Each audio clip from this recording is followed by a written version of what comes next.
करीबन 2 साल पहले टोक्यो में कुछ खतरनाक डीमंस ने अटैक कर दिया था, जिसके कारण रोकुरो जो कि इस एनीमे का एमसी है, अरे मैन करेक्टर अंग्रेजों, उसका सब कुछ छिन गया। हम प्रेजेंट डे में देखते हैं कि रोकुरो तो एक लड़की पास है, वो अपनी क्लास की एक लड़की को बाहर जाने के लिए पूछता है, पर वो लड़की तो उसे बिल्कुल भी पसंद नहीं करती और वो उसके मुंह पर ही मना कर देती है। रोकुरो ने तो उसकी क्लास की सभी लड़कियों को पूछ लिया है बाहर जाने के लिए, पर सभी की सभी लड़कियां उसके मुंह पर ही रिजेक्ट कर देती है और अब उसे अपने आप पर शक हो रहा है कि क्या कभी उसकी शादी भी होगी या फिर नहीं। और अब रोकुरो को काफी ज्यादा अजीब लग रहा था, वो जल्दी से उस जगह से भागता है कि इतने में ही वो अपनी दोस्त जिसका नाम मयू था उसे टकराता है। वो उससे पूछता है क्या कभी मेरी शादी भी होगी या फिर नहीं, और मयू उसकी बहुत अच्छी दोस्त थी और इसलिए वो उसे मुंह पर ही बोल देती है कुछ नहीं होगा तेरा कभी। इतने में रोकुरो देखता है कि एक टिंगो बच्चे दूसरे बच्चे को मिलकर परेशान कर रहे हैं और जैसे तैसे करके रोकुरो उन बच्चों को वहाँ से भगा देता है, पर इस बीच वो खुद ही रोने लगता है। 2 साल पहले रोकुरो उस दुनिया का सबसे खतरनाक जादूगर था और एक खतरनाक इंसिडेंट के बाद से ही उसने जादूगरी का कारनामा छोड़ दिया था और उसके बाद ही हम एक लड़की को देखते हैं जिसका नाम बीनियो था और वो भी एक खतरनाक जादूगर थी और वो कहीं जाने के लिए ट्रेन से ट्रैवल करना शुरू करती है कि इतने में ही उस ट्रेन में काफी अजीब घटनाएं शुरू होने लगती है, जैसे कि उस ट्रेन की लाइट बारी बारी करके खत्म हो रही थी और इतने में ही हम देखते हैं कि उस ट्रेन पर बहुत से डीमंस ने अटैक कर दिया है और बाकी के सभी लोग जल्दी से उस ट्रेन से बाहर निकलने की कोशिश करती है, पर बेन्यो तो अभी भी मस्त तरीके से उस ट्रेन के अंदर चिल कर रही थी। वो जल्दी से ट्रेन के बाहर आती है और अपने जेब से एक जादुई पत्ता निकालती है, उस मैजिक की हेल्प से वो एक गेट खोलती है डिमोनिक वर्ल्ड में जाने के लिए और जो कोई भी इस गेट के अंदर एंटर होगा वो एक डिमोनिक वर्ल्ड के अंदर एंटर हो जाएगा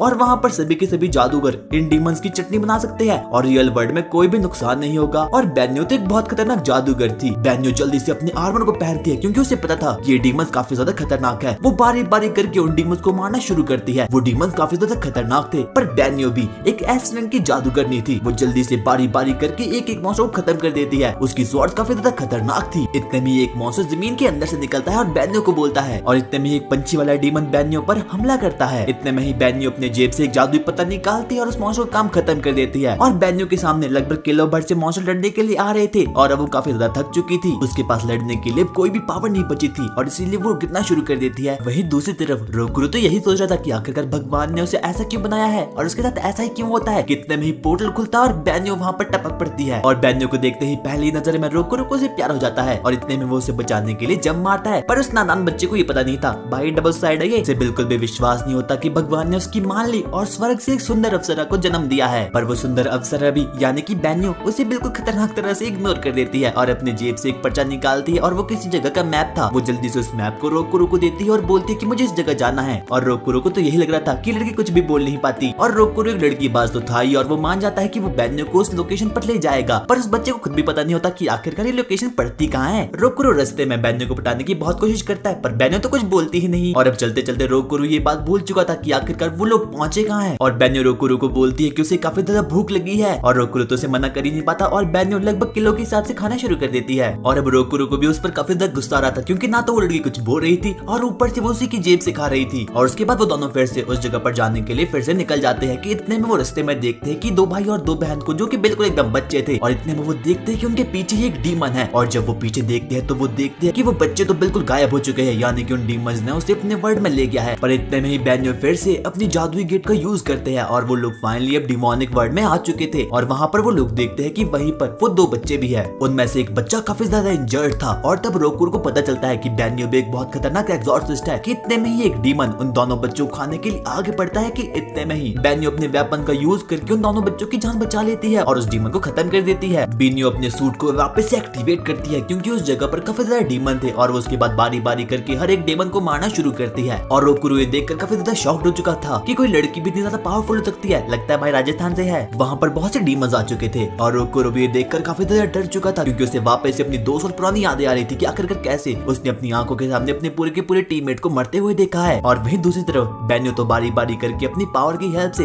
हर एक डीमन को खत्म कर रही थी। वो सबसे पहले तो अपने जादुई पत्तों की हेल्प से अपनी पावर को इंक्रीज कर देती है ताकि वो जल्दी जल्दी करके इन डीमन की चटनी बना सके। उसके बाद वो और भी काफी ज्यादा स्ट्रॉन्ग हो चुकी थी। वो बारी बारी करके फिर से सभी डीमंस को एक के बाद एक करके निपटाना शुरू करती है क्योंकि उस जगह पर लगभग किलो के हिसाब से डीमंस थे और अब रोकुरो भी अपने मन में यही बोलता है लगता है मुझे इससे शादी करनी पड़ेगी। और उसके बाद एक बारी में ही बेन्यो सभी के सभी डीमंस को एकदम खत्म कर देती है और मैटर खत्म करने के बाद बेन्यो फिर से उन बच्चों के पास जाती है और उनसे पूछती है कि क्या तुम ठीक हो, पर उनमें से एक बच्चा काफी ज्यादा इंजर्ड था, पर बेन्यो भी काफी ज्यादा खतरनाक जादूगर थी और इसलिए वो अपनी हीलिंग मैजिक का यूज करके उस बच्चे को भी बिल्कुल ठीक कर देती है और वो उन्हें बोलती है कि तुम अपने घर जाओ। रोकुरो बेन्यो के पास आता है और उसके बाद वो भी उसकी तारीफ करना शुरू करता है और बेन्यो से बोलती है अबे तू क्यों क्यों आया था? और रोकुरो बोलता है तुम भी मुझे लेकर आई हो। वो लोग अपने घर जाने वाले थे कि इतने में जमीन कांपने लगती है और इतने में उस जमीन से एक बहुत खतरनाक ऐसा रंग का डीमन निकलता है और वो कोई नॉर्मल डीमन नहीं बल्कि एकदम मक्कड़ मानव था और वो काफी ज्यादा बड़ा था। और ये देखकर उस लड़की के मुंह से बस एक ही बात निकलती है, इतना बड़ा। बिन्यो रोकुरो को बोलते हैं कि तुम इन दोनों बच्चों को वापस से अपनी रियल वर्ल्ड में वापस भेज दो ताकि लोग वहाँ पर जाकर सेफ हो जाए। और रोकुरो को तो उस मक्कड़ मानव को देखकर ही काफी ज्यादा फट रही थी और इतने में ही बेन्यो अपने पूरे के पूरे सूट को पहन लेती है क्योंकि उसे पता था कि ये सामने वाला डीमन काफी ज्यादा खतरनाक है और इसे लड़ने में उसकी जान भी जा सकती है, तो उसे काफी ज्यादा खतरनाक तरीके से लड़ना होगा। और उसके बाद वो उस मक्कड़ मानव से लड़ना शुरू करती है। बेन्यो सबसे पहले तो उस मक्कड़ मानव की हेड पर वार करना शुरू करती है पर वो मक्कड़ मानव काफी ज्यादा खतरनाक था, वो उसे एक शॉट में ही बाहर फेंक लेता है। और इतने में रोकुरो बिन्यो के पास आता है और वो उसे बोलता है कि तुम भी हमारे साथ चलो।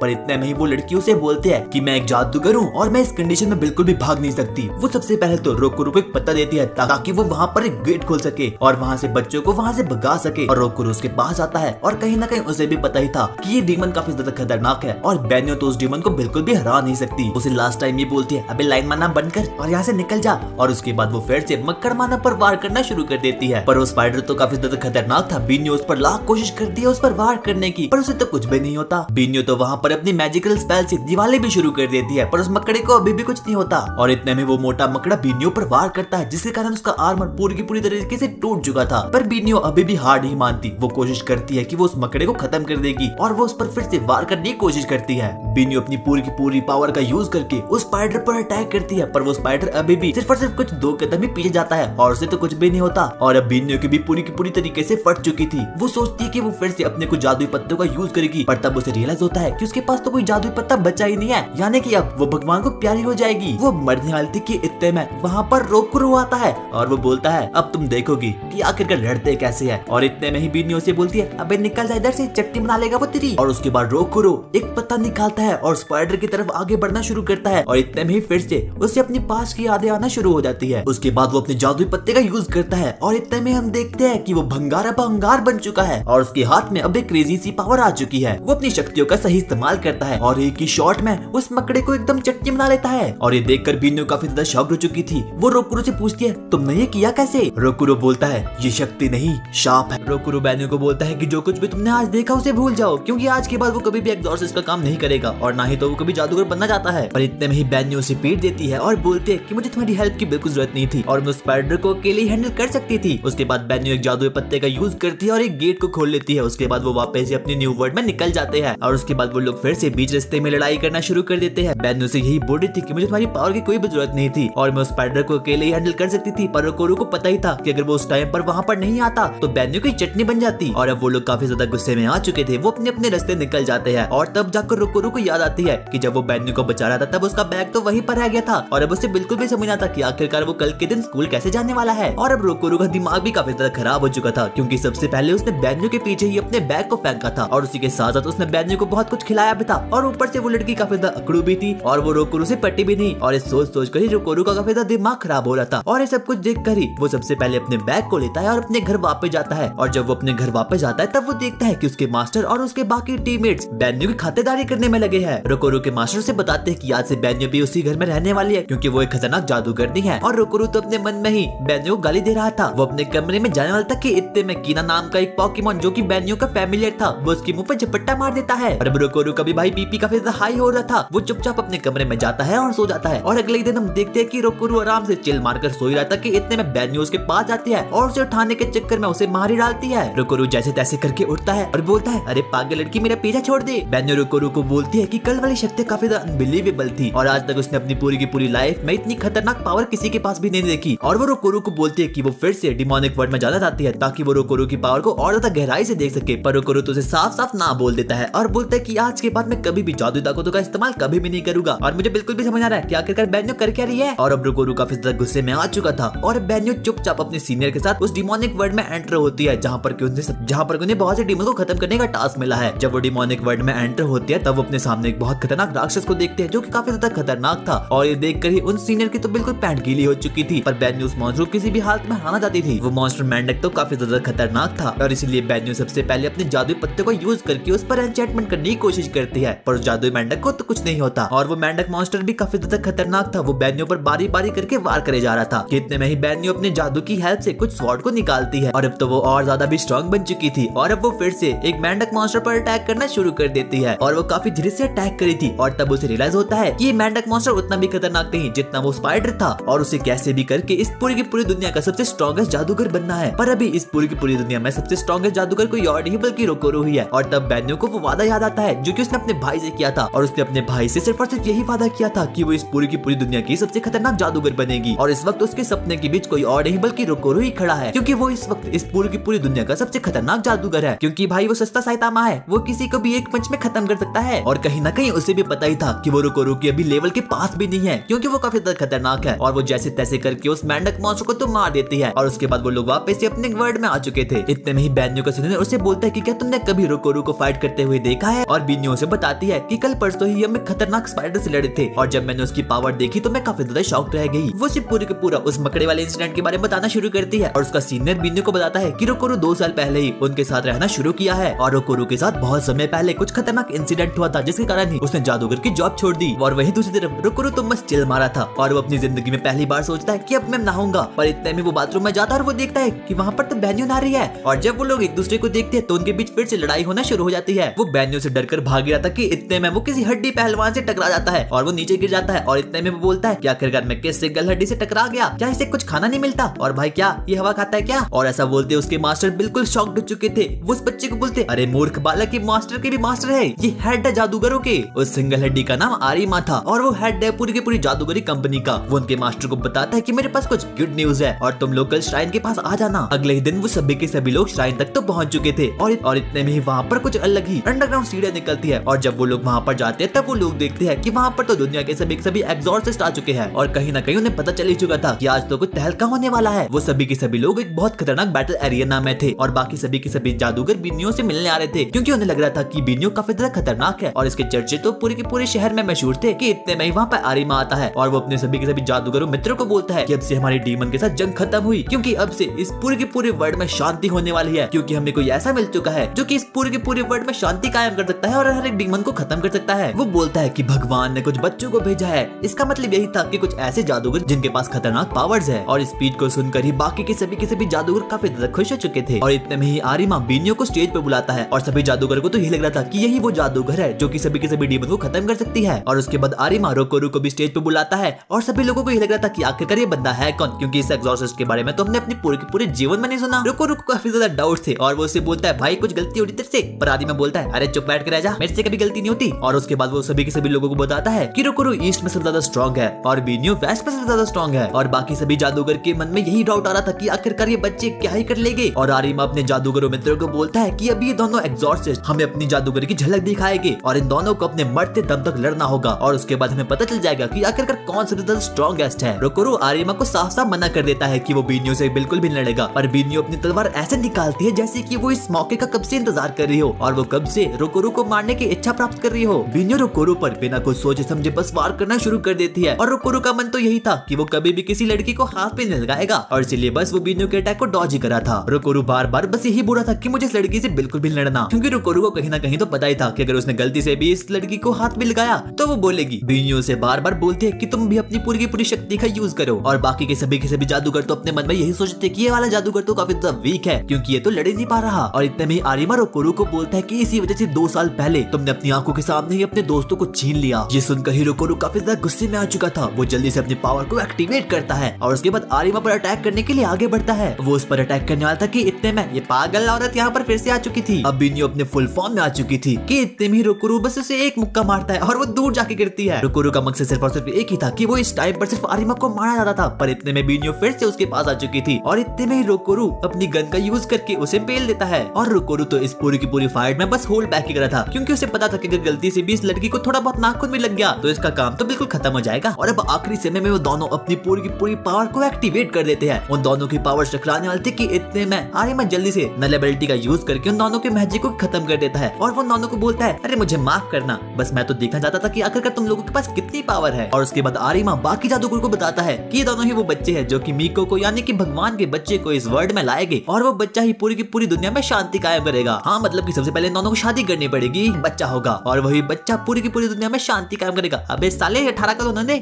और उस लड़ाई के बाद से ही रोकोरो और बेन्यू आपस में काफी ज्यादा गुस्सा हो चुके थे। वो आपस में बातें भी नहीं करते कि इतने में वहाँ पर 2 नमूने आ चुके थे और वो रोकोरू को बोलते हैं, अरे रोकोरू भाई अब तो तेरी लाइफ सेट है, पार्टी कब देगा? ये सुनकर ही बेन्यो का दिमाग बिल्कुल खराब हो चुका था। वो नानो को साफ साफ बोल देती है कि मैं इस लड़के से कभी भी शादी नहीं करने वाली, जो कि कभी भी जादूगर नहीं बना जाता, और ऊपर से वो तो अपनी लाइफ में मोटिवेटेड भी नहीं है। और इस सुनकर ही रोकोरू भी थोड़ा बहुत गुस्सा तो हो ही चुका था। वो तीनों लोग ही एक डीमन को मारने के लिए डिमोनिक वर्ल्ड में जा रहे थे और वो रोकोरू को भी अपने साथ आने के लिए बोलता है, पर रोकोरू तो बोल देता है नहीं। एक सीनियर रोकोरू को बोलता है कि आज से बेन्यो भी तुम्हारे स्कूल में पढ़ने वाली है, तो बेहतर यही होगा कि तुम भी उसका ख्याल रखो। और अब उन दोनों का स्कूल भी बिल्कुल शुरू हो चुका था और उन दोनों का ही पहला दिन था स्कूल में। तो सबसे पहले टीचर बेन्यो को क्लास में इंट्रोड्यूस कराते हैं और रोकोरू तो अपने मन में सोच रहा था कि आखिरकार ये भी मेरे स्कूल में क्यों पढ़ने आ चुकी है। और ऊपर से रोकोरू भाई की फूटी किस्मत बेन्यो उसी की साइड में बैठने के लिए आ जाती है। रोकोरू इसको लेकर काफी ज्यादा गुस्से में आ चुका था और वो काफी ज्यादा डिस्टर्ब भी था। और वहीं दूसरी तरफ वो सभी के सभी सीनियर्स डिमोनिक वर्ल्ड में डीमंस को मारने के लिए आ चुके हैं, पर इस बार उस डीमन वर्ल्ड में काफी खतरनाक मॉन्स्टर्स है और ऊपर से वो लोग किलो के हिसाब से है। उन तीनों सीनियर्स को तो पता ही था कि अगर वो लोग बेन्यो और रोकोरू को यहाँ पर नहीं बुलाएंगे तो ये सभी के सभी मॉन्स्टर मिलकर उनकी चटनी बना लेंगे। पर वो लोग सोचते हैं कि वो लोग अकेले ही इन डीमन को निपटाने की कोशिश करेंगे। रोकोरू तो आराम से स्कूल में चिल मारा था, वो आराम से फुटबॉल खेला था और वो फुटबॉल खेलने में भाई उसका पोपट हो जाता था। और वहीं दूसरी तरफ अब बेन्यो पूरे के पूरे स्कूल में काफी ज्यादा पॉपुलर हो चुकी थी, क्योंकि वो काफी ज्यादा अच्छा स्पोर्ट्स खेलती थी और ऊपर से वो काफी ज्यादा सुंदर भी थी। और बाकी सभी के सभी बच्चे उस पर लट्टू हो चुके थे कि इतने में हम देखते हैं कि रोकोरू की एक फ्रेंड लॉन्ग जंप मारने की ट्राई करती, पर अपने डिंगों की हेल्प से वो हार चुकी थी। और रोकोरू के दोस्तों को तो ये लग रहा था कि बेन्यो किसी और की नहीं बल्कि रोकोरू की ही दोस्त है, तो वो उसे बोलते भाई नंबर दे दे यार उसका प्लीज। मायू जो कि रोकोरू की दोस्त थी वो रोकोरू से पूछती कि आखिरकार वो नई लड़की है कहाँ, मतलब कि बेन्यो। कितने में ही हम देखते हैं बेन्यो तो आराम से लंच कर रही थी, वो भी स्कूल के टॉप में जाकर, और इतने में उसे किसी खतरनाक डीमन की प्रेजेंस फील होती है। और उसी तरफ हम देखते हैं कि वो सभी के सभी सीनियर्स तो आराम से डीमन को मारने की कोशिश कर रहे हैं, पर वो डीमन काफी ज्यादा खतरनाक थे और वो सभी के सभी सीनियर्स भाई सिर्फ और सिर्फ नाम के सीनियर्स थे और वो काफी ज्यादा वीक थे। उनके सामने एक काफी खतरनाक डीमन आ चुका था जो कि काफी ज्यादा बड़ा था और उसी के साथ साथ उसके पास काफी खतरनाक पावर्स भी थी। और वहीं दूसरी तरफ बेन्यो जो कि स्कूल में थी, उसे प्रेजेंस का पता चल चुका था कि वहाँ पर कुछ खतरनाक डीमन आ चुका है और उसे पता था कि उसके सीनियर्स बिल्कुल निठल्ले हैं और वो लोग तो उसे बिल्कुल भी मार नहीं पाएंगे और उल्टा ही वो डीमन उनकी चटनी बना लेगा। तो वो सबसे पहले जल्दी से अपने पूरे के पूरे सामान को पैक करती है। रोकोरू से पूछने की भी कोशिश करता है कि आखिरकार वो कहाँ जा रही है और बेन्यो से बताती है कि मुझे एक डिमोनिक सिटी में काफी खतरनाक डीमन की प्रेजेंस फील हुई है और अगर तुमने आना है तो आओ वरना। और वो सभी के सभी सीनियर्स की काफी ज्यादा हालत खराब हो चुकी थी क्योंकि वो डीमन काफी ज्यादा पावरफुल था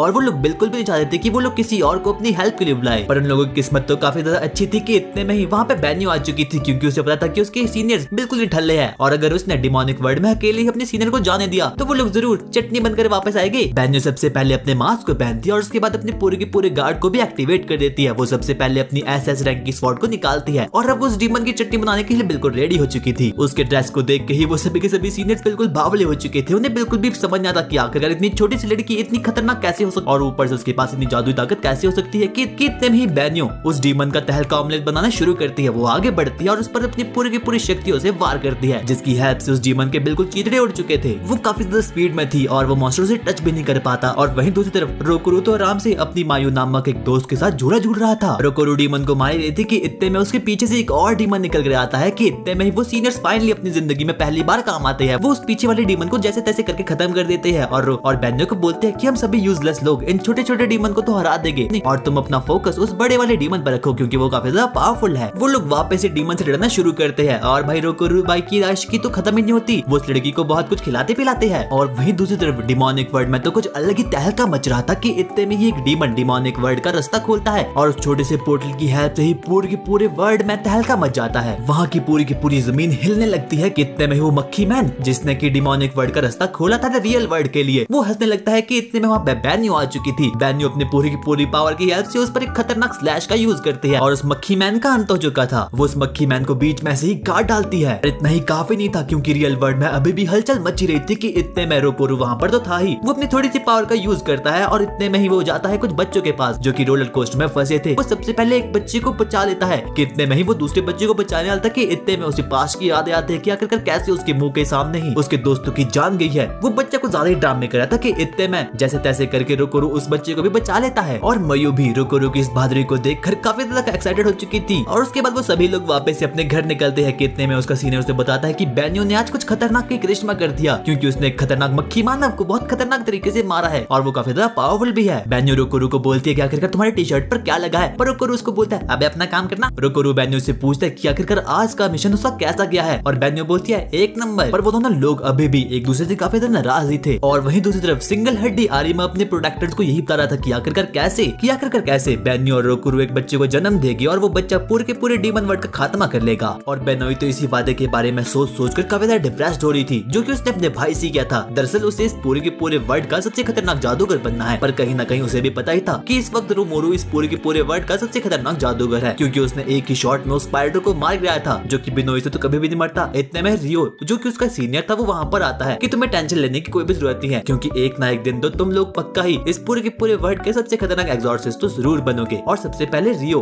बेनोई से पूछता है कि आखिरकार वो इस पूरे के पूरे दिन क्या करने वाली है, और बेन्यो से पूछती है कि सबसे पहले मैं थोड़ा बहुत पढ़ूंगी और उसके बाद अपनी स्वॉर्ड को साफ करूंगी। और अब रोमोरू भाई की बात आती है और रोमोरू बोलता है भाई आज तो मैं मस्त चिल करूंगा, खाऊंगा पीऊंगा, एनीमे देखूंगा। वो उन लोगों को एक मीटिंग में बुलाता है और बोलता है कि आज पूरे के पूरे दिन उनके सीनियर्स को रिपोर्ट करने जा रहे हैं उनके मिशन के बारे में, और उसके बाद वो डिमोनिक वर्ल्ड में जाएगी कुछ डीमन को खत्म करने के लिए, क्योंकि उन लोगों को हायर जादूगर से मिशन मिला है कि उन लोगों को आज पूरे के पूरे दिन डिमोनिक वर्ल्ड में रहना है और वहाँ के बहुत से डीमन को खत्म करना है। और उसके बाद उन सभी लोगों के सीनियर्स रिपोर्ट करने के लिए निकल चुके थे, और वहीं रोमोरू भाई तो आराम से चिल मार रहे थे, और रियो और उसके चमचे हायर जादूगर तक तो पहुंच चुके थे। वो उसे अपनी पूरी की पूरी रिपोर्ट दे देते हैं उनके पिछले मिशन के बारे में, जहाँ पर कि बेनोई ने भी उनकी हेल्प करी थी। पर उन लोगों का आज का मिशन काफी ज्यादा खतरनाक होने वाला है। वो अपनी लोकेशन तक तो पहुंच चुके थे जहाँ पर कि उन्हें एग्जॉर्सिस्ट करना था, यानी कि डीमंस को मारना था, क्योंकि इस पूरी की पूरी बिल्डिंग में काफी खतरनाक डीमन रहते थे। वो लोग एक हॉन्टेड हाउस तक पहुंच चुके थे और यहाँ का डीमन काफी ज्यादा खतरनाक है, क्योंकि उसने आसपास के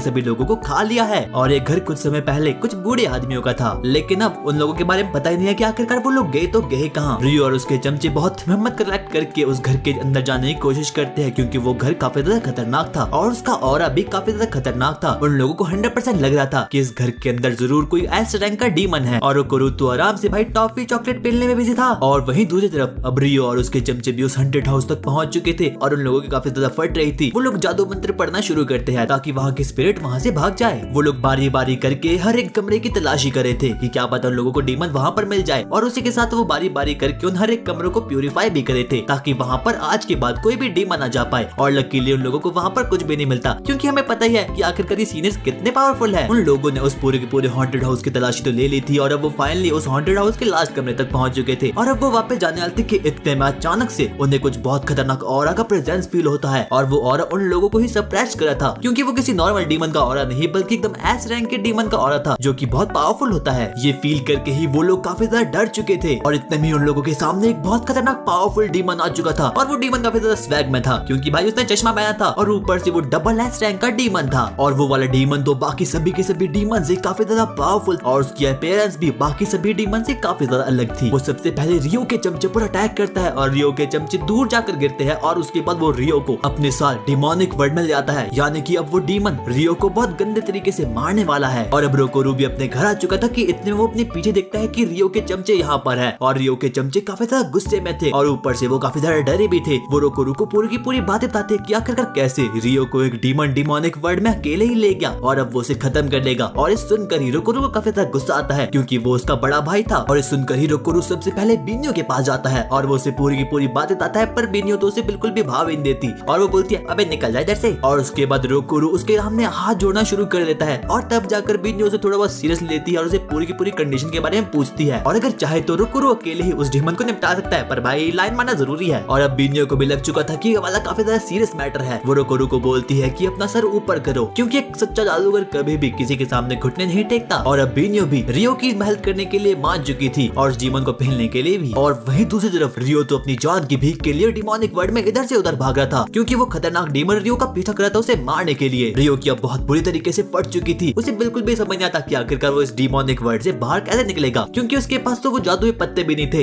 यानी कि वो गेट जिससे कि वो अपने रियल वर्ल्ड में जा सकता है। वो अपने मन में ऐसी बातें सोच रहा था कि इतने में वो डीमन उसके ऊपर से आता है और उसे इधर उधर पटकना शुरू करता है। और ये डीमन कोई और नहीं बल्कि वही बूढ़े आदमी थे, क्योंकि जवानी में इन्होंने कुछ भी नहीं किया और अब बुढ़ापे में ये नॉटी हो रहे हैं। वो रियो को अपने टेंटिकल से उठा देते हैं और उस पर हंसना शुरू करते हैं, पर इतने में रियो जैसे तैसे करके अपनी स्वॉर्ड की हेल्प से उसके टेंटिकल को काट देता है और दूर जाकर गिरता है। पर इससे भी कोई फर्क नहीं पड़ता, क्योंकि वो डीमन तो रियो को एक बॉल की तरह इधर उधर पटकते जा रहा था। वो लोग रियो को फिर से एक जोरदार घूसा मारते हैं और अब रियो को पता चल चुका था कि अब वो भगवान को प्यारा हो जाएगा। और अब रियो के चारों ओर और भी छोटे छोटे डीमन बच्चे आ चुके थे, और मुझे लगता है भाई इसी डीमन के बच्चे ये। रियो लास्ट पर अपनी पूरी की पूरी पावर को कंसंट्रेट करता है अपनी स्वॉर्ड के ऊपर, पर वो स्वॉर्ड तो उसका कहना नहीं मानती और अपनी औकात दिखा देती है। और अब रियो मरने वाला था कि इतने में वो अपनी तलवार की हेल्प से उस डीमन की आंख फोड़ देता है। वो डीमन अब काफी ज्यादा गुस्से में आ चुका था, वो रियो को खाने वाला था कि इतने में साइड से रिमोरू वहाँ पर निकलता है और वो उसे एक पंच में ही खत्म कर देता है। और पता नहीं कैसे पर इसके अंदर भाई वन पंच मैन की पावर आ चुकी है। वो अपने एक पंच में ही उस एक डीमन के मुंह को तो निपटा देता है और अब बारी थी सिर्फ और सिर्फ एक और मुंह की। वो जल्दी से रियो के पास जाता है और उसे पूरी की पूरी बात बताता है क्या कर उसके साथ क्या क्या हुआ है। और अब रियो भी काफी ज्यादा इंजर्ड हो चुका था। ये देख कर ही रोकुरो को रियो की बचपन की याद आती है कि आखिरकार कैसे वो तब उसके साथ खड़ा था जबकि उसके साथ कोई भी नहीं था। और जब रोकुरो छोटा था तब रियो ने उसकी ज्यादा काफी हेल्प की थी और तब से रोकुरो का सिर्फ और सिर्फ एक ही एम है कि वो रियो की हमेशा प्रोटेक्शन करेगा। वो लोग बातें कर ही रहे थे कि इतने में एक और डीमन पीछे से आता है, पर इतने में ही वन पंच मैन फिर से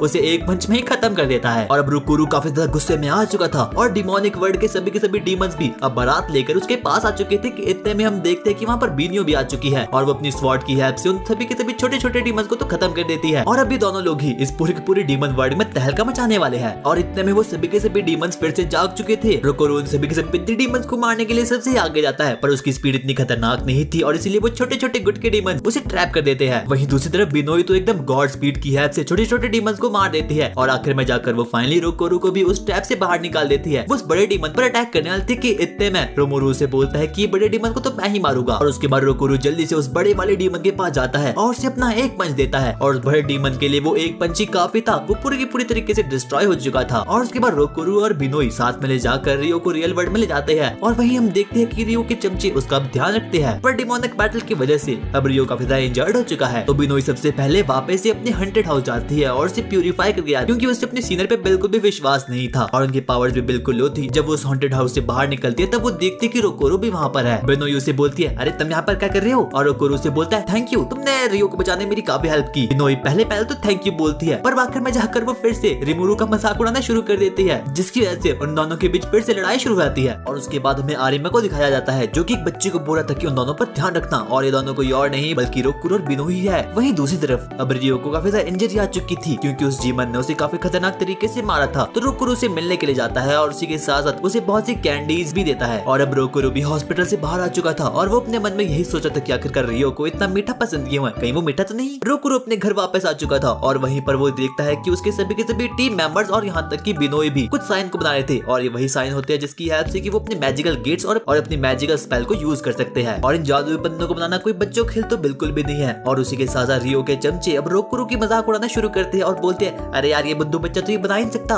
और अब ये बात रोकुरो के ईगो पर लग चुकी थी और वो डिसाइड करता है कि वो जरूर इन मैजिकल पन्नों को बनाएगा। पर उसकी हैंडराइटिंग काफी ज्यादा खराब थी। वो एक जादुई पन्ने को तो बना लेता है पर उसका तो कोई इफेक्ट ही नहीं पड़ता क्योंकि मैजिक को भी ये चीज समझ नहीं आती क्या कर इस बंदे ने भाई कौन सी लैंग्वेज में लिख लिया है मंत्र। और बिनियो का पोकेमॉन भी उसका मजाक उड़ाना शुरू करता है। कितने में उसके मास्टर वहाँ पर आते हैं और वो सभी लोगों को बताते हैं कि सिटी में बहुत से डीमन को देखा गया है। और उसके बाद वो सभी जादूगर को बताता है कि तुम्हें हर एक सिटी में जाना है और वहाँ के सभी डीमन को खत्म करना है। इतने में ही रियो के चमचे बोलते हैं कि हमारी टीम का लीडर यानी कि रियो तो यहाँ पर है ही नहीं, तो हम उन डीमन से कैसे लेंगे। इतने में ही बिनियो बोलती है कि मैं इस टीम की रिस्पॉन्सिबिलिटी अपने सर रखती हूँ और मैं बैटल फील्ड में तुम लोगों को गाइड भी करूंगी। उसके बाद वो किमुरू का मजाक उड़ाना शुरू करते हैं और बोलती है अरे बुद्धू बच्चे क्या तू अभी भी डीमन से डरता है। और अब रिमोरू भी बिनियो के पीछे पीछे सिटी में आने के लिए मान चुका था, पर वो उन सभी लोगों को एक बात बोलता है कि मैं सिर्फ देखने आ रहा हूँ, क्या करके तुम लोग कैसे लड़ते हो, ना कि उनसे लड़ने। और उसके बाद वो लोग एक गाड़ी में बैठकर उस जगह जा रहे थे जहाँ पर की डिमोनिक एक्टिविटी देखने को मिली है। और रिमोरू भी बिनियो के पीछे पीछे हाथ चुका था। और इतने में रियो के चेले रिमोरू को एक बेल्ट देते हैं और ये बेल्ट किसी और की नहीं बल्कि रियो की है। और रियो ने ही अपने चेलों को बोला था कि जब कभी भी रिमोरू उनके साथ मिशन के लिए जाएगा तो वो लोग उसे इस बेल्ट को दे दे। और रियो भी देखकर काफी ज्यादा खुश हो चुका था। और लास्ट में जाकर फाइनली वो उस जगह तक पहुंच चुके थे जहाँ पर कि उन लोगों को डिमोनिक एक्टिविटी देखने को मिली थी। वो एक स्कूल था। वो एक स्कूल के टीचर से पूछते हैं कि आखिरकार इस स्कूल में हुआ क्या है और बाकी के सभी बच्चे कहाँ हैं। वो टीचर उन्हें बताता है कि सभी के सभी बच्चे आराम से अपना फुटबॉल खेल रहे थे कि इतने में ही यहाँ पर एक गेट खुला और एक डीमन आ गया और सभी बच्चों को अपने साथ डीमन वर्ल्ड में ले गया। और अब उन सभी के सभी एग्जॉर्सिस्ट को भी ये समझ आ चुका था कि आखिरकार बाकी बच्चे गए कहाँ हैं। इतने में ही बिनियो सबसे पहले अपनी मैजिकल स्पेल का यूज करती है और अपने मैजिकल पन्नों का यूज करके एक गेट को खोलती है जो कि सीधा डिमोनिक वर्ल्ड में जाता है। और उसके बाद वो सभी एग्जॉर्सिस्ट डीमन वर्ल्ड में जाते हैं जहाँ पर कि वो देखते हैं कि सभी बच्चे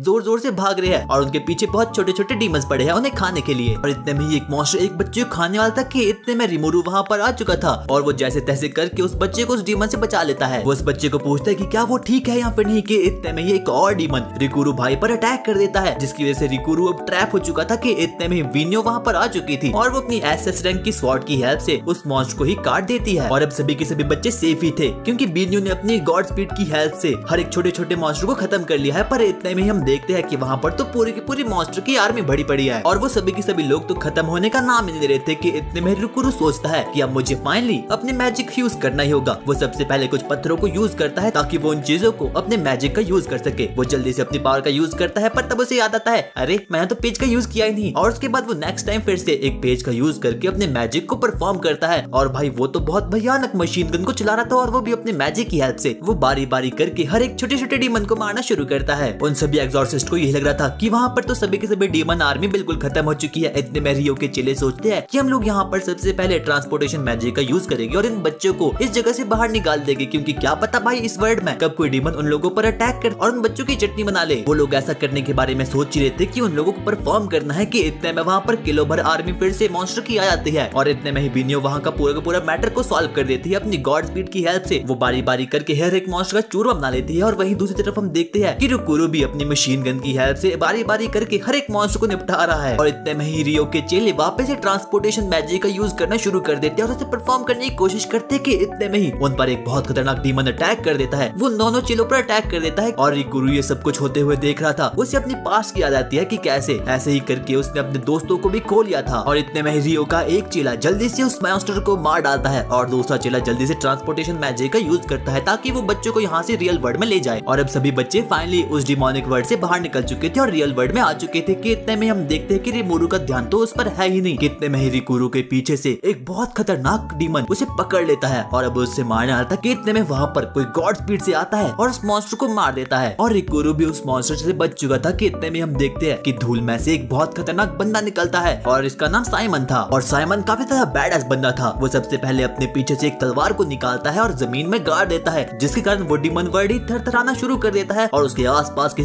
सभी डीमंस की लाशें गड़ जाती है। और उसकी पावर देख के सभी लोगों को तो ये लग रहा था कि वो तो रिकुरु से भी ज्यादा खतरनाक है और उसी के साथ साथ उसके पास काफी कमाल की मैजिकल पावर्स है और वो अपने मैजिक को विदाउट किसी जादुई पन्ने की हेल्प से परफॉर्म करा था। वो पूरी की पूरी धरती को ही बिल्कुल तोड़ देता है जिस कारण डीमन अब खत्म हो चुके थे। और रिकुरु अपने मन में यही सोच रहा था कि वो तो उससे भी ज्यादा पावरफुल है और वो ज्यादा बड़ा भी नहीं और ये तो काफी ज्यादा छोटा है। रिकुरु उस बंदे से बात करने की कोशिश करता है कि इतने में ही बीनियो से बोलती है तुम यहाँ पर क्या कर रहे हो। और इंसान कोई नॉर्मल इंसान नहीं बल्कि काफी ज्यादा पावरफुल है और 12 गार्डन में से एक गार्डन है और गार्डन वही होते हैं जो कि काफी ज्यादा खतरनाक होते हैं यानी कि इन लोगों के पास एग्जॉर्सिस्ट से भी ज्यादा पावर होती है। और एक गार्डन लगभग 100 डीमंस को तो चुटकी भर में ही मार सकता है। और रियो के चेले एक गार्डन को देखकर काफी ज्यादा शॉक्ड हो चुके थे क्योंकि उन लोगों ने अपनी पूरी लाइफ में आज तक गार्डन को कभी भी देखा नहीं है। और इतने में वो गार्डन उन सभी लोगों को बोलता है कि आखिरकार तुम लोगों में से रुकुरु किसका नाम है। और इतने में एमसी बोलता है अरे मैं हूं रुकुरु, क्यों ऑटोग्राफ चाहिए। और इतने में वो गार्डन रुकुरु को एक जोरदार पंच मारता है और बोलता है तुम काफी ज्यादा नालायक हो, तुम्हारे पास पावर तो बहुत है पर तुम्हें पता ही नहीं है कि आखिरकार तुम उसका यूज कैसे करोगे। तुम तो एकदम साकुरा जैसे ट्रैश हो और तुम आज मरते मरते बचे हो। वो डीमन तुम्हें मार डालता और तुम्हारी वजह से पूरी टीम भी मारे जाती। वो इन सभी बंदों को बोलता है कि आखिरकार तुम इस ट्रैश को कैसे सह लेते हो। और इतने में बीनियो बोलती है मैं तुम्हारी बात से फुल्ली एग्री करती हूँ। वो लोग आपस में मजे से बातें कर ही रहते कि इतने में हम देखते हैं कि वहाँ पर बहुत से मॉन्स्टर आ चुके थे। वो सभी के सभी मॉन्स्टर एक दूसरे में मर्ज हो चुके थे और एकदम मिक्स हो चुके थे। और इतने में हम देखते हैं कि उन सभी मॉन्स्टर ने मिलकर एक बहुत बड़े गोरिल्ला टाइप मॉन्स्टर को बना लिया है जो कि काफी ज्यादा खतरनाक है। उसमें लगभग 200 या फिर 500 डीमंस की पावर है। वो गोरिल्ला सबसे पहले तो जमीन पर एक जोरदार मुक्का मारता जिसके कारण अब रियो के चेले काफी ज्यादा इंजर्ड हो चुके थे। और इतने में वो गोरिल्ला टाइप मॉन्स्टर रिकुरु के पीछे आ चुका था और अब वो सभी के सभी लोग सोच रहे थे कि अब तो रिकुरु मारे जाने वाला है। इतने में साइमन सोचता है कि इस डीमन को भी मुझे ही मारना पड़ेगा क्योंकि अब तो ये नालायक बच्चा आने वाला है। वो उस गोरिल्ला वाले मॉन्स्टर को मारने के लिए जा ही रहा था कि इतने में बीनियो से रोक देती है और उसे बोलती है कि रुकुरु इसे खत्म कर देगा। इतना कहने के बाद हम रुकुरु को देखते हैं और अब उसका दिमाग भी काफी ज्यादा खराब हो चुका था। वो सबसे पहले अपने जेब से एक मैजिकल पन्ने को निकालता है और अपनी पावर को एक्टिवेट कर देता है और अब उसके हाथ में वन पंच मैन की पावर आ चुकी थी। और इतने में हम देखते हैं कि वो गोरिल्ला और रुकुरु दोनों साथ में एक ही टाइम पर मुक्का मारते हैं। पहले तो यह लग रहा था कि उन दोनों की पावर बिल्कुल सिमिलर है और किसी को भी कुछ नहीं होने वाला। कितने में हमारा एमसी यानी कि रुकुरु भाई अपनी फुल पावर का यूज करते हैं और वन पंच मैन का आशीर्वाद लेकर उस डीमन को ही खत्म कर देते हैं। और गोरिल्ला वाले डीमन की मृत्यु के बाद साइमन को ये तो पता चल चुका था कि रिकुरु काफी ज्यादा खतरनाक है पर है तो वो एकदम ट्रैश क्योंकि वो अपनी किसी भी बैटल में अपने दिमाग का यूज तो करता ही नहीं है। और इतने में ही हम देखते हैं कि कोई खुफिया बंदा उनकी पूरी की पूरी फाइट को कहीं दूर से देख रहा था और ये कौन है ये तो हमें आगे पता चलेगा। और इससे पहले साइमन उस बंदे को ट्रेस कर पाता वो वहाँ से निकल चुका था। इससे पहले वो अपनी इन्वेस्टिगेशन को स्टार्ट करता आरिमा से कॉल करता है। आरिमा उस बंदे को बोलता है कि साइमन तुम जल्दी से यहाँ पर आ जाओ और इसलिए साइमन को भी जल्दी से आरिमा के पास जाना ही पड़ता है। और रिकुरु तो साइमन के बारे में और ज्यादा जाना चाहता था। वो उसके पीछे पीछे जाता है कि इतना ही हम देखते हैं कि रिकुरु तो वापस से अपने न्यू वर्ल्ड में आ चुका है। वो अपने सामने देखता है और देखता है कि उस क्लास के सभी टीचर और सभी बच्चे जिन्हें उसने डिमोनिक वर्ल्ड में बचाया था, वो सभी बच्चे उसका शुक्रिया अदा कर रहे हैं। वो लोग वापस से अपने घर आते हैं और ठूसना शुरू कर देते हैं। और अब रिकुरु को भी उसका मकसद मिल चुका है, उसे कैसे भी करके साइमन नामक के बालक से काफी ज्यादा पावरफुल बनना है, क्योंकि जब से उसे पता चला है कि साइमन सिर्फ और सिर्फ 14 साल का है, तब से उससे अपने ऊपर काफी ज्यादा शर्म आ रही है। और अब तो रिकुरु भी जल्दी से गार्डियन बना जाता है और उनके मास्टर रोशितो ने बोल ही देते, अबे शादी कर दो जल्दी से। और वहीं दूसरी तरफ हम बिनोई को देखते हैं, जो कि स्कूल तो जाती थी पर उसको स्कूल में बिल्कुल भी मन लगता था, क्योंकि उसे बार बार मॉन्स्टर सेंस होते थे और उसे मॉन्स्टर को मारने के लिए बार बार वापस से डिमोनिक वर्ल्ड में जाना पड़ता था। और क्लास के बाकी के सभी लड़के, यहाँ तक की लड़कियां भी बिनोई के पीछे बिल्कुल लट्टू हो गए थे और उन लोगों को ये जानना था कि आखिरकार बिनोई जाती कहाँ है। वो सभी के सभी बच्चे बिल्कुल पागल थे, पर उनमें से भी सबसे पागल मयू नाम की एक लड़की थी, जो कि किमुरु की काफी ज्यादा अच्छी दोस्त थी और उसे इस पर्दे से फाश करना है कि आखिरकार बिन्यो हर समय जाती कहाँ है। और मयू को इस बात का कोई भी आइडिया नहीं था कि उसके आसपास बहुत से एग्जॉर्सिस्ट भटक रहे हैं। वहीं दूसरी तरफ हम फिर से नल्ले सीनियर्स को देखते हैं, यानी कि रियो के चमचों को। वो फिर से डिमोनिक वर्ल्ड में एंटर हो चुके थे डीमंस को मारने के लिए, क्योंकि उन्हें एक मिशन मिला था। उनसे छोटे डीमंस तो बिल्कुल भी संभले जा रहे थे कि इतने में वहाँ पर एक बहुत बड़ा टीमन आ चुका था और वो लोग भी पूरा मिशन बिनोई की हेल्प से कर रहे थे, क्योंकि जब कभी भी वो लोग मुश्किल में होते हैं वहाँ पे बिनोई आ जाती है, क्योंकि उसे डीमन लोग तो पहले ही सेंस हो जाते हैं। तो वो जल्दी से डीमन वर्ल्ड में आती है और उन पूरे मॉन्स्टर का खात्मा कर देती है। और ऐसा करके वो हमेशा उन सीनियर की जान तो बचा ही लेती है। अगले दिन फिर से बिनोई वापस से अपने स्कूल जाती है कि इतने में ही रास्ते में उसे म्यू मिलती है और मयू हमेशा किसी ऐसी अपॉर्चुनिटी का वेट करती है जिसकी हेल्प से बिनोई उसकी दोस्त बन जाए। मयू बिनोई को बटाने की बहुत कोशिश करी थी, चाहे वो ट्रेनिंग ग्राउंड हो या फिर कुछ और बिनोई भी अपने मन में सोच रही थी कि कहीं म्यू एकदम पागल लड़की तो नहीं। और बिनोई तो हमेशा ही मयू को इग्नोर करती है कि इतने में ही एक दिन जब वो वापस से अपने घर जा रही थी कि इतने में मयू उसके पास आती है। वो उससे पूछती है क्या हम लोग दोस्त बन सकते हैं। और बिनोई भी काफी ज्यादा गुस्से में आ चुकी थी। वो उससे बोलती है कि मेरा काम काफी ज्यादा खतरनाक है और इसलिए हम लोग कभी भी दोस्त नहीं बन सकते। मयू बिनोई से काफी ज्यादा क्वेश्चन करने जा रही थी, पर वो उसे इग्नोर करके वहाँ से निकल जाती है। और अब उन लोगों का स्कूल भी खत्म हो चुका था कि इतने में ही रिमोरू उसके पीछे आता है और वो बिनोई को इम्प्रेस करने की कोशिश करता है कि इतने में बिनोई का पोकेमॉन उसके पास आता है और बोलता है, अबे निकल जा इधर से, तेरे बस की नहीं है ये सब। रिमोरू जैसे तैसे करके बिनोई को पटाने की कोशिश तो कर ही रहा था, पर इतने में ही उस पोकेमॉन ने उसके पूरे के पूरे प्लान को फेल कर दिया, जिसके कारण रिमोरू से बातें ही नहीं कर पाया। सीन शिफ्ट होता है उन लोगों के घर पर और अब हम लोग देखते हैं कि रियो भी अब हॉस्पिटल से डिस्चार्ज होकर वापस से घर आ चुका है और वो अपने चेलों को बोलता है कि कल तुम्हें फिर से एक मिशन के लिए जाना होगा, क्योंकि वहाँ पर एक बहुत खतरनाक डीमन को देखा गया है। और इतने में बिनोई बोलती है कि मैं भी तुम लोगों के साथ मिशन पर चलूंगी, क्योंकि उसे स्कूल जाना बिल्कुल भी पसंद नहीं था। वो लोग तो आराम से मस्त पार्टी पेड़ रहे थे कि इतने में रोकुरु बोलता है कि मैं भी तुम लोगों के साथ मिशन पर जाना चाहता हूँ। और जब सभी के सभी लोग उसके मुंह से यही शब्द सुनते हैं, वो सभी के सभी लोग काफी ज्यादा शॉक्ड हो चुके थे, क्योंकि रोकुरु ने लगभग 1-2 साल बाद खुद किसी मिशन पर आने को कहा है। ये सुनकर बाकी के सभी लोग काफी ज्यादा खुश हो चुके थे और अब उन बाकी लोगों को भी लग रहा था कि रोकुरु अब डिप्रेशन से बाहर निकल रहा है। रोकुरु बोलता है कि मैं घर में रह